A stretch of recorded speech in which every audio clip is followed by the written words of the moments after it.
les deux dernières parachiotes du Sefer Shemot, c'est-à-dire Vayak-El et Pekoudé, sont lus parfois séparément, comme cette année, et parfois ensemble, comme dans les années embolismiques de 13 mois. Ces deux parachiotes ont comme titre donc Vayak-El et Pekoudé, et nous savons que toute paracha, sa nature, son essence même, sa maout, est liée à son titre. Or, ici, nous allons montrer que ces deux parachiotes ont des caractéristiques qui vont nous permettre d'en tirer des enseignements.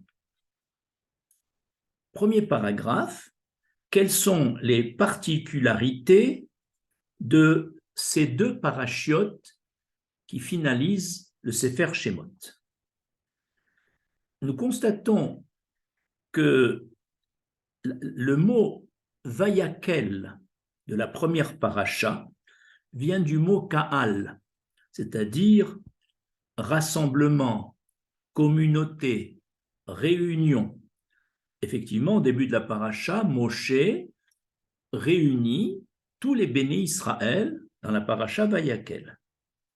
Par contre, l'autre paracha, la dernière, Pekoudé, vient du mot Pakod, qui veut dire dénombrer, qui veut dire compter. Donc, individualiser les choses. Ainsi, alors que la paracha Vayakel est liée au concept de rassemblement, la paracha Pekoudé est liée à un dénombrement, donc à une certaine individualité. Et donc, ces deux parachiotes, par leur nom, donc par leur essence, correspondent à deux notions totalement opposées. Vayakel au communautarisme et Pekoudé à l'individualisme. Nous allons faire une seconde remarque. Il y a une contradiction entre le titre de la paracha Vayakel et son contenu. Et il y a également une contradiction entre le titre de la paracha Pekoudé et son contenu. Je m'explique. Dans la paracha Vayakel, certes, qui est liée donc à la notion de communauté, de rassemblement, certes, les deux premières notions, le respect du Shabbat et amener les matériaux pour construire le Mishkan, sont deux notions liées au rassemblement, puisque à Shabbat, c'est un moment, chaque 7e jour de la semaine, c'est un moment propice pour le rassemblement de la communauté dans les synagogues pour prier, dans les maisons d'études pour étudier.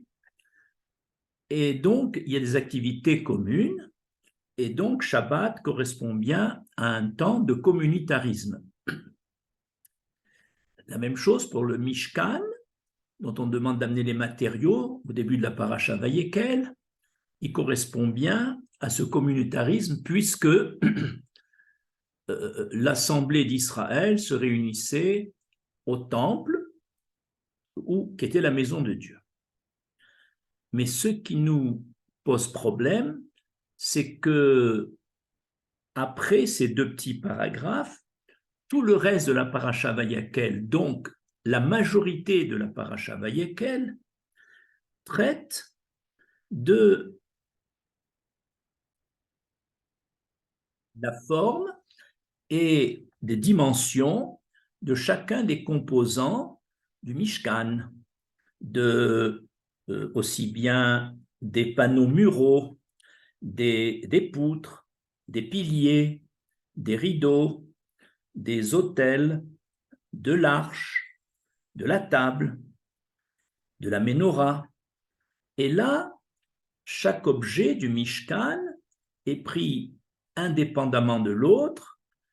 Et donc, on voit que, alors que la paracha Vayakel porte un titre de rassemblement, le contenu essentiel de cette paracha, à part le début, traite d'éléments, traite des détails et de l'individualité de chacun des éléments, ce qui est une contradiction entre le titre et le contenu. De même, dans Pécoudé, il s'agit, au début de la paracha, on cite les détails par exemple, des habits du Kohen Gadol, les détails, donc ça commence bien par un côté individualiste, mais l'essentiel de la paracha Pécoudé, il s'agit plutôt de comment vont être assemblés les éléments du Mishkan. Il s'agit donc ici de l'assemblage, de la structure, de la façon de combiner les divers éléments du Mishkan.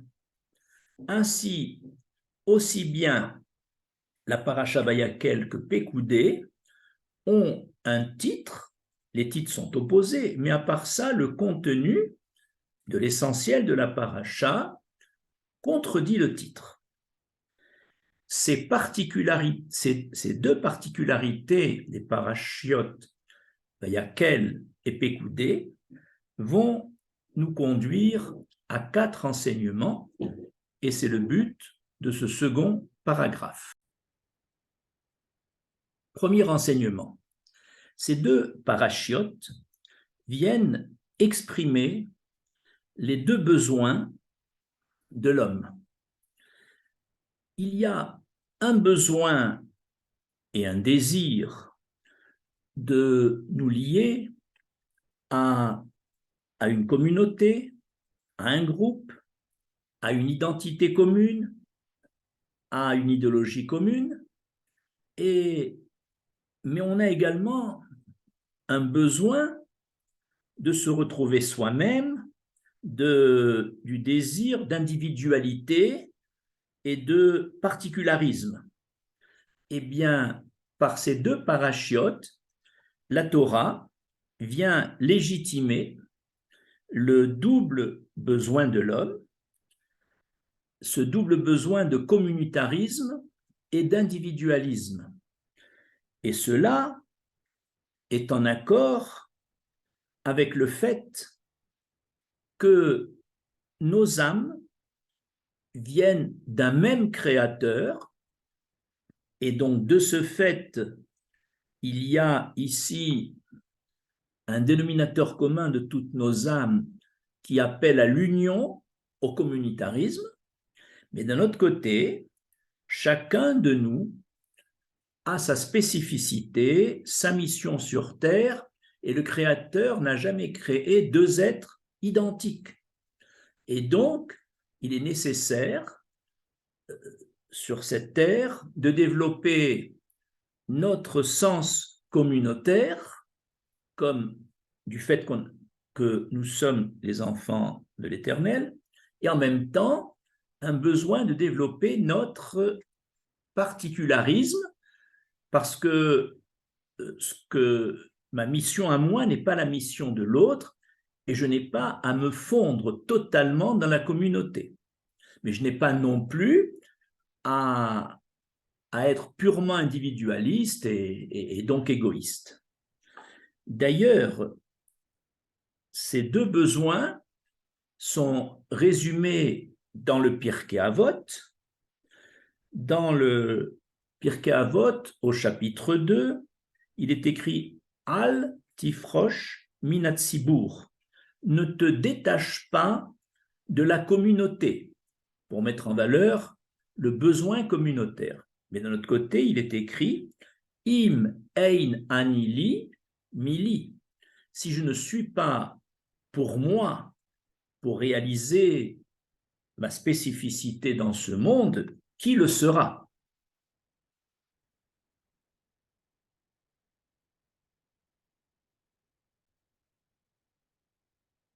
Deuxième enseignement.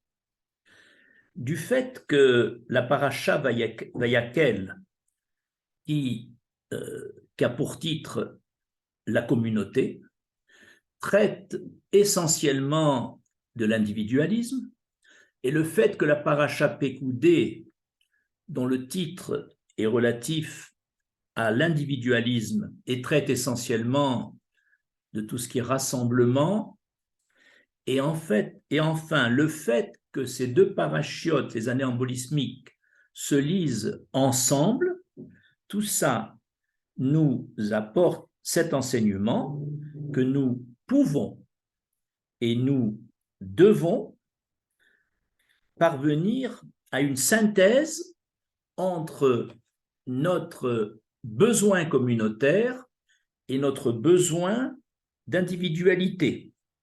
En effet, il faut vivre dans la communauté qui donne un cadre à chacun pour que la spécificité de chaque membre de la communauté s'exprime, mais chaque individualisme doit s'exprimer dans le cadre d'une communauté.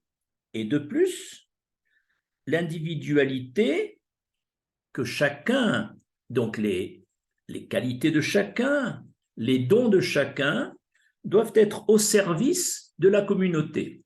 Et c'est comme ça qu'il faut entendre ce double besoin communitariste et individualiste.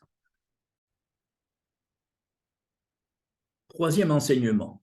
Si les parachiotes Vayakel et Pekoudé étaient lus ensemble toutes les années, on aurait pu penser qu'il faut toujours faire la synthèse entre la communauté et l'individualité.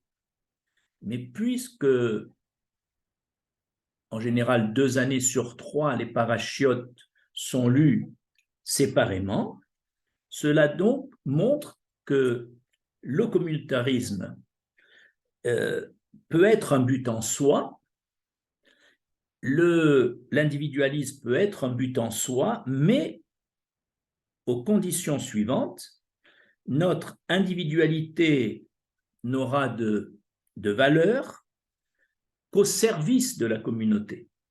Donc, si nous développons notre individualité pendant un certain temps, pour le mettre ensuite au service de la communauté, donc on est passé en 2 phases. D'abord une phase d'individualisme pour se développer, pour faire des progrès dans un domaine spirituel donné, et ensuite le mettre au service de la communauté.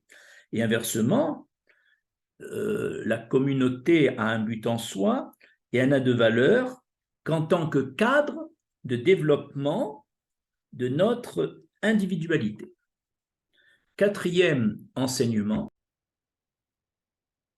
l'ordre des parachiotes, d'abord Vayakel, relative au communautarisme, et ensuite Pekoudé, relative à l'individualisme, sont dans un ordre qui n'a pas l'air logique.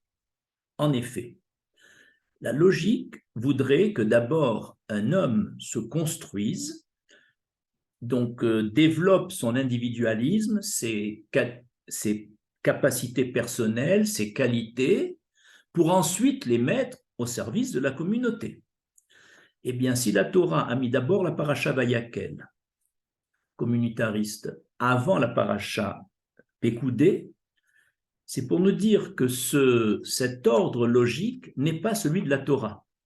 La Torah recommande, dès le départ, qu'un homme soit jeune ou vieux, construit ou non construit, de commencer par Vayakel, de se retrouver au sein d'une communauté.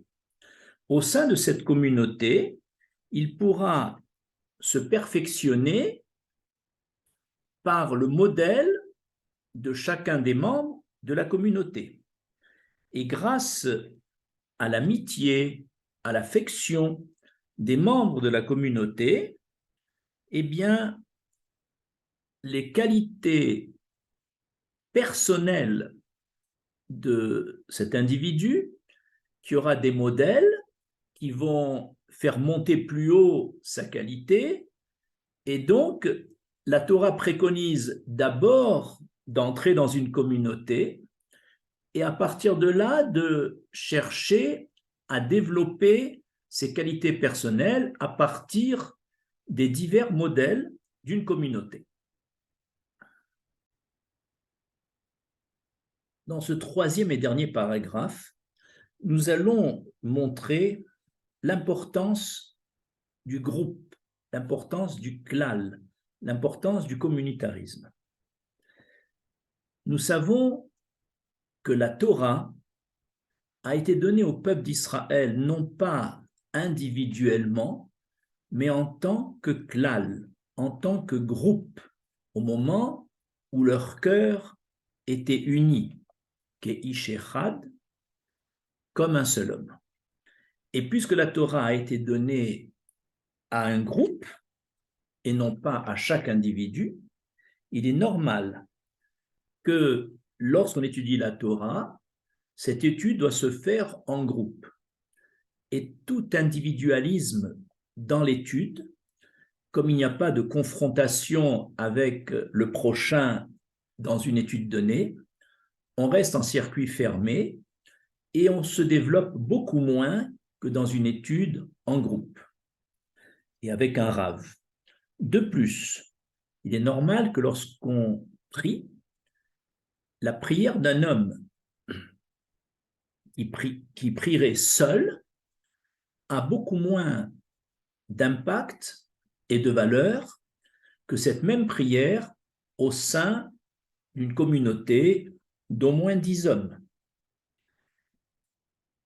Et pourquoi la notion, pourquoi dans un groupe c'est beaucoup plus important qu'individuel?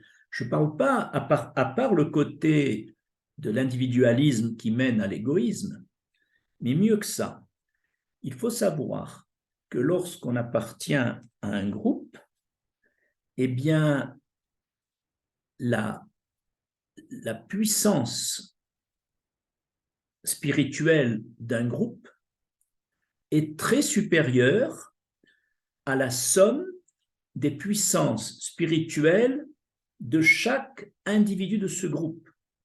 Parce que dans un groupe, il y a non seulement le regroupement de capacités, de valeurs de chaque individu, mais il existe une énergie spirituelle mutuelle entre les éléments.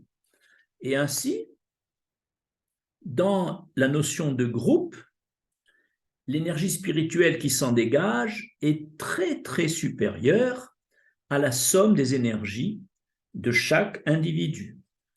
On a l'équivalent en sciences physiques où deux bobines ont une énergie électromagnétique chacune seule, et quand on les rapproche, l'ensemble des deux bobines a une énergie très supérieure, parfois même 100 fois supérieure, à la somme des énergies de chacune des bobines. Il y a ici, ça veut dire que le mérite d'un individu augmente dans un groupe. Et là, on va comprendre l'erreur de Moshe Rabbeinu.